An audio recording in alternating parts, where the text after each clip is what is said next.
ٹھیک ہے. ہاں مسلمان تو پھر مسلمان ہے، اس کو وہ کم سے کم درد تو محسوس کرتا نا. میر تقی میر تھا نا، اس کا ایک شعر تھا، وہ کہتا کانٹا چبھے کسی کو تو روتے ہم میر، دونوں جہاں کا درد ہمارے جگر میں ہے.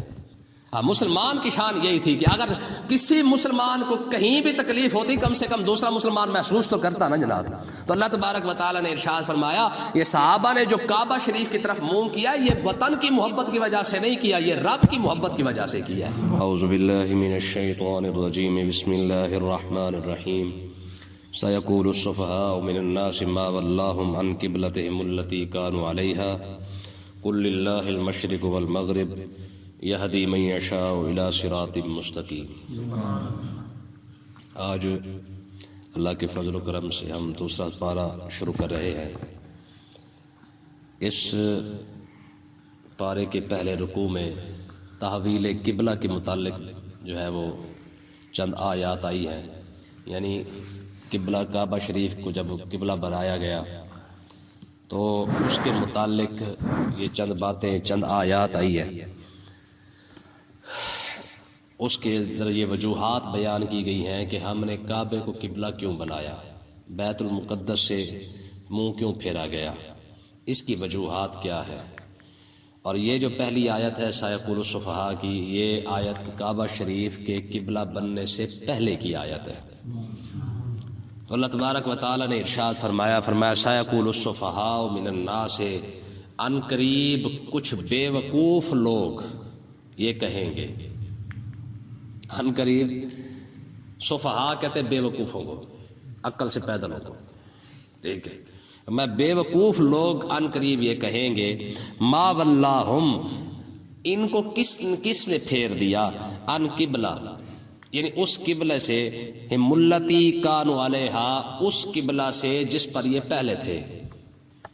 ٹھیک ہے، مطلب کیا ہے کہ آقا علیہ الصلوۃ والسلام جب مدینہ طیبہ کے اندر تشریف لے کے گئے تو 17 مہینے تک آقا علیہ الصلوۃ والسلام بیت المقدس کی طرف منہ کر کے نماز پڑھتے رہے.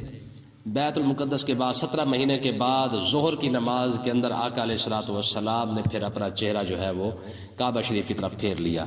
2 رکعتیں آپ نے ظہر کی نماز کی ادھر پڑھی اپنا بیت المقدس کی طرف، اور 2 رکعتیں پڑھی کعبہ شریف کی طرف. تو اب ہوا کیا، یہودی عیسائیوں نے اور مشرکین سارے کے سارے اس بات پر ٹوٹ پڑے. یہودی پہلے اس بات پر خوش تھے کہ چلو اور کچھ نہ صحیح، کم سے کم قبلہ تو ہمارا ہی ہے نا، بیت المقدس، کم سے کم وہ تو ہمارے قبلے کی طرف ہی منہ کر کے نماز پڑھتے ہیں. مشرکین کو جب آقا علیہ الصلوۃ والسلام نے مشرکین کی طرف کعبہ کی طرف منہ کیا تو مشرکین کے دل میں بھی یہ خیال آ گیا کہ اگر انہوں نے ہماری طرف، ہمارے کعبے کی طرف منہ کر لیا ہے تو ہو سکتا ہے ان قریبی ہمارے دین میں بھی آ جائے. ٹھیک ہے، کیونکہ یہودی ظاہر پہلے ان کا قبلہ جو وطن تھا وہ بیت المقدس تھا، وہاں سے اٹھ کے یہ یہاں مدینہ کے اندر آئے تھے. مشرکین کا جو وطن تھا وہ اپنا کعبہ شریف مکہ تھا. تو ان کو یہ سمجھ آ گئی شاید یہ ہمارے وطن کی محبت جو ہے نا ان کو بھی کھینچ کے لا رہی ہے. تو کہنے کا مقصد یہ ہے کہ جب یہودیوں نے، عیسائیوں نے اور مشرکین نے اپنے اپنے اعتراضات گھڑے اور انہوں نے کہا یہ اب ہمارے قبلہ کی طرف منہ کر رہے ہیں، تو انہوں نے کہا یہ ابھی ہمارے قبلہ کی طرف منہ کر لیا ہے.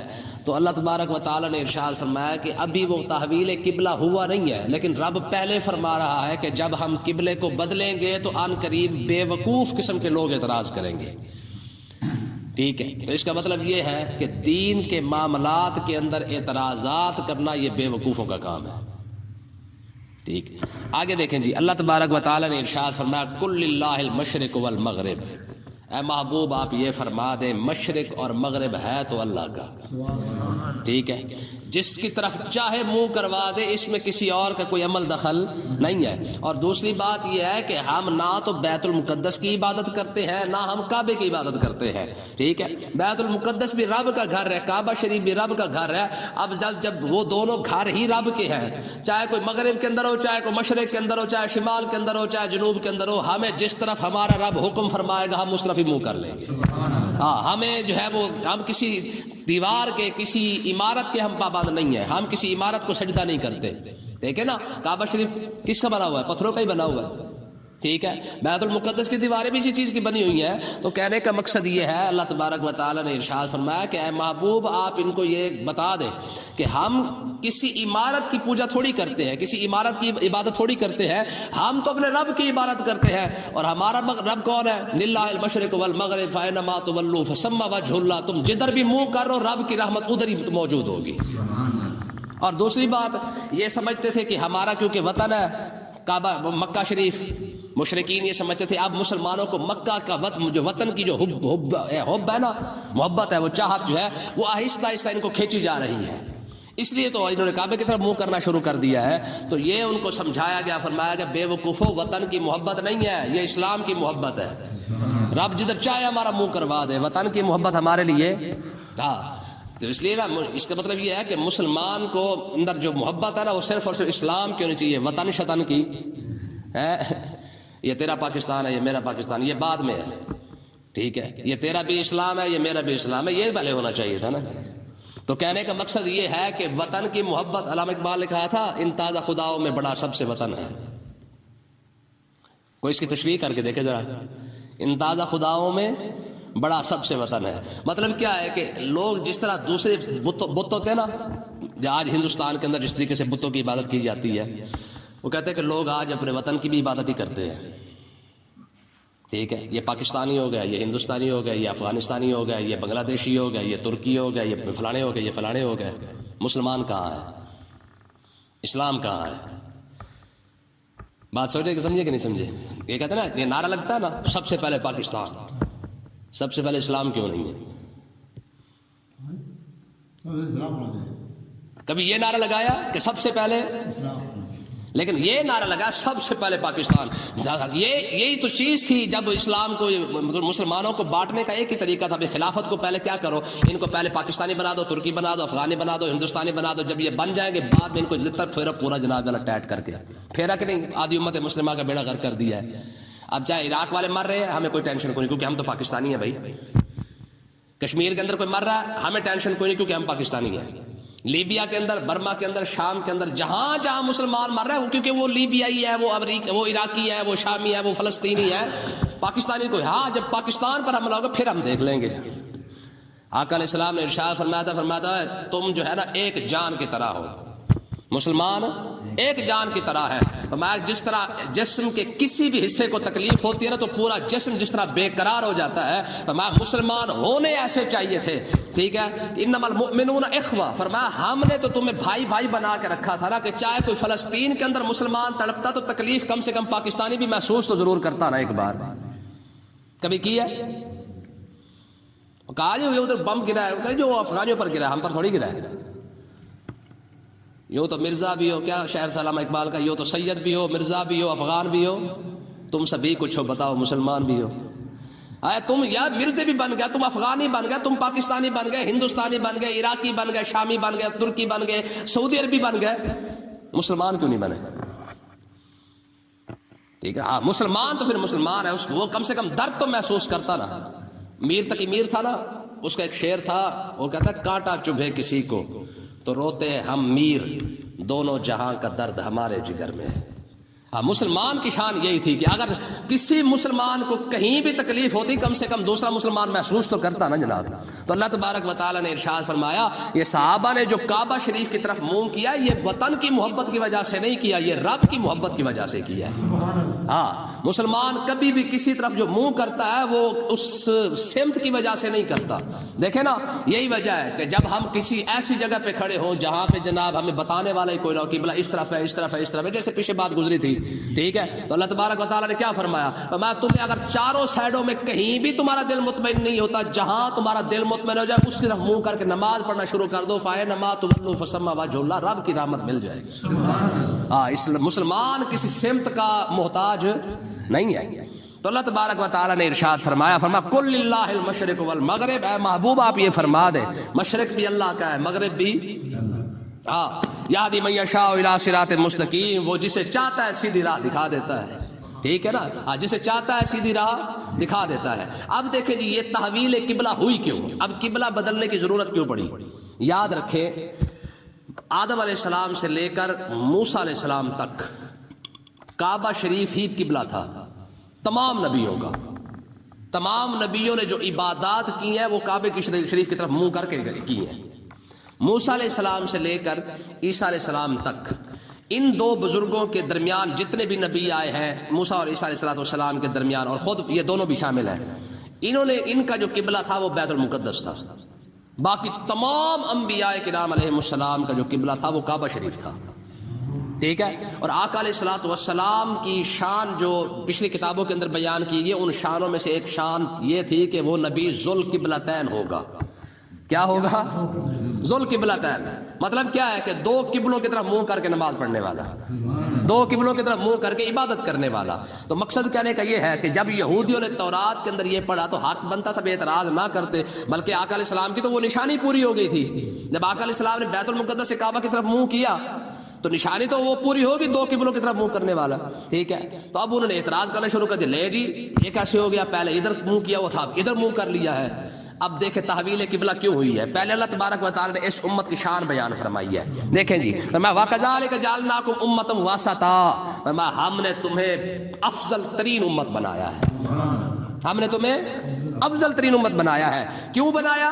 لِتَكُونُوا شُهَدَاءَ عَلَى النَّاسِ، فرمایا کہ تاکہ تم لوگوں پر گواہی دو، قیامت کے دن تم لوگوں پر گواہی دو، اور وَيَكُونَ الرَّسُولُ عَلَيْكُمْ شَهِيدًا، اور میرا رسول جو ہے وہ تم پر گواہ ہو جائے، ٹھیک ہے۔ پوری صحیح ترین یہ حدیث پاک موجود ہے، صحیح ترین حدیث ہے، اس کے راویوں کے اندر، اس کی روایت کے اندر، اس کی کسی بھی لحاظ سے اس کے اندر کوئی کمی بیشی نہیں ہے، بالکل صحیح ترین حدیث ہے۔ آقا علیہ السلام نے ارشاد فرمایا قیامت کے دن جب انبیاء آئیں گے اور ان کی امتیں آئیں گی تو اللہ تبارک و تعالیٰ ان امتوں سے پوچھے گا، ہاں بھائی کلمہ کیوں نہ پڑھا تھا، اپنے نبیوں کا کلمہ تم نے کیوں نہیں پڑھا؟ وہ کہیں گے جی ہمارے پاس نبی کوئی نہیں آیا، ہمیں تو کسی نے تبلیغ ہی نہیں کی ہے، ٹھیک ہے۔ کیڑا پھٹا ہوا ہے ان کا، جو رب کے سامنے کھڑے ہو کے بھی جھوٹ ہی بولیں گے، ٹھیک ہے۔ تو اللہ تبارک و تعالیٰ فرمائے گا یار رب جانتا نہیں، لیکن اس کے باوجود رب فرمائے گا ہاں واقعی نہیں آیا، انہوں نے کہا جی واقعی نہیں آیا، پکی بات ہے۔ اللہ تبارک و تعالیٰ فرمائے گا بھائی ہاں بھائی آخری امت کو بلایا جائے گا، یعنی ہم میں سے جو نیک لوگ ہوں گے جنہوں نے دین کا کام کیا ہوگا، سارے نہیں منہ چک کے چلے جائیں گے، ہاں جی، جو دین کو کام جنہوں نے کیا ہوگا نا ان کو رب بلائے گا امت مصطفیٰ میں سے، ٹھیک ہے۔ رب فرمائے گا ہاں بھائی یہ کہتے ہیں کہ جناب ہمارے پاس تو نبی کوئی نہیں آیا، ہم کلمہ کیسے پڑھتے؟ تو یہ امت مصطفیٰ کے جو علماء، جو بڑے بڑے لوگ ہیں دین کا کام کرنے والے، وہ عرض کریں گے پروردگار یہ جھوٹے ہیں، تیرے نبیوں نے تیرا پیغام پہنچا دیا ہے۔ وہ عرض کریں گے پروردگار یہ تو بعد میں آئے ہیں، ان کی تو گواہی جو ہے وہ قابل قبول ہی کوئی نہیں ہے، اور گواہ کے لیے تو شرط موقع پر موجود ہو، ٹھیک ہے، ان کی گواہی تو قابل قبول ہی نہیں، یہ تو بعد میں آئے ہیں۔ تو اللہ تبارک و تعالیٰ فرمائے گا ہاں بھائی تم تو بعد میں آئے ہو، یہ ہو کیا رہا ہے ویسے میدان معاشر میں یہ کیا ہو رہا ہے؟ یہ صرف اس امت کی شان دکھانی ہے، صرف اس امت کی شان دکھانے کے لیے سب کچھ ہو رہا ہے، ٹھیک ہے۔ اللہ تبارک و تعالیٰ فرمائے گا تم تو واقعی پیچھے آئے تھے، بعد میں سب سے بلکہ آخر میں آئے تھے، تم یہ کیسے کہہ سکتے ہو کہ ان کو جو ہے وہ ان کو نبیوں نے پیغام پہنچا دیا تھا؟ تو یہ امت مصطفیٰ کہے گی، عرض کرے گی پروردگار ہم بالکل واقعی اس میں کوئی شک نہیں بعد میں آئے ہیں، پر ہمیں اس ہستی نے بتایا جس کو دشمن بھی سچا مانتے تھے، اپنے بھی سچا مانتے تھے، ہمیں تو بھائی تیرے محبوب نے بتایا ہے، اور تیرے محبوب کی تو شان ہی یہی ہے کہ وہ تو ہر وقت سچ ہی سچ بولتا ہے، ٹھیک ہے، اس میں تو کسی قسم کا مسئلہ ہی کوئی نہیں ہے، تو ہمیں تو تیرے محبوب نے بتایا تھا۔ تو ظاہر ہے جب حضور کی بات آئے گی تو بات تو ختم ہو جائے گی نا پھر، ٹھیک ہے۔ تو اللہ تبارک و تعالیٰ نے یہ اس منظر کو یہاں پہ بیان فرمایا ہے، فرمایا کہ وَكَذَلِكَ جَعَلْنَاكُمْ أُمَّةً وَسَطًا، ہم نے تمہیں افضل امت کیوں بنایا؟ لِتَكُونُوا شُهَدَاءَ عَلَى النَّاسِ، کہ تاکہ تم لوگوں پر گواہی دو، اور وَيَكُونَ الرَّسُولُ عَلَيْكُمْ شَهِيدًا، اور میرا محبوب تم پر گواہی دے۔ یہ قرآن مجید کے اندر ایک جگہ پہ ارشاد فرمایا فَكَيْفَ إِذَا جِئْنَا مِنْ كُلِّ أُمَّةٍ بِشَهِيدٍ، وہ وقت کیسا ہوگا، کیسا من کل امت بشہید، جب ہم ہر امتوں میں سے گواہ لائیں گے، وجینا بک علی ہؤلاء شہیدا، اور محبوب آپ کو پوری بزم محشر پر گواہ لائیں گے، آپ کی وہ شان کیسی ہوگی، وہ مقام کیسا ہوگا، ٹھیک ہے۔ آگے دیکھیں جی یہ تحویل قبلہ کیوں ہوا، وما جعلنا القبلۃ التی کنت علیہا، فرمایا کہ ہم نے جو قبلہ جس پر تم پہلے موجود تھے ہم نے اس کو کیوں بدلا ہے، الا لنعلم من یتبع الرسول، کہ ہم یہ دیکھے تو صحیح من یتبع الرسول، محبوب علیہ السلام کی، رسول پاک کی اتباع کون کرتا ہے، ممن ینقلب علی عقبیہ، اور محبوب علیہ السلام سے پیٹھ کون پھیرتا ہے، متبع کون ہے اور منقلب کون ہے، ہم صرف یہ دیکھیں گے۔ اس کا مطلب یہ ہے کہ تحویل قبلہ جو ہوئی تھی وہ صرف ایمان والوں کا امتحان تھا۔ کیا تھا؟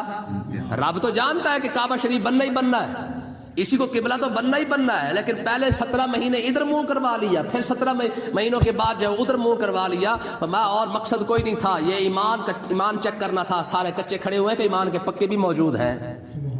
پھر ہوا ایسے ہی ہوا ہے، جو پھر ایمان صاحب ایمان تھے، جب آقا علیہ الصلوۃ والسلام نے 2 رکعتیں پڑھنے کے بعد جب محبوب علیہ الصلوۃ والسلام نے ادھر منہ کیا تو جتنے پیچھے نمازی کھڑے ہوئے تھے صاحب ایمان ساروں کے ساروں نے منہ ادھر پھر کر دیا۔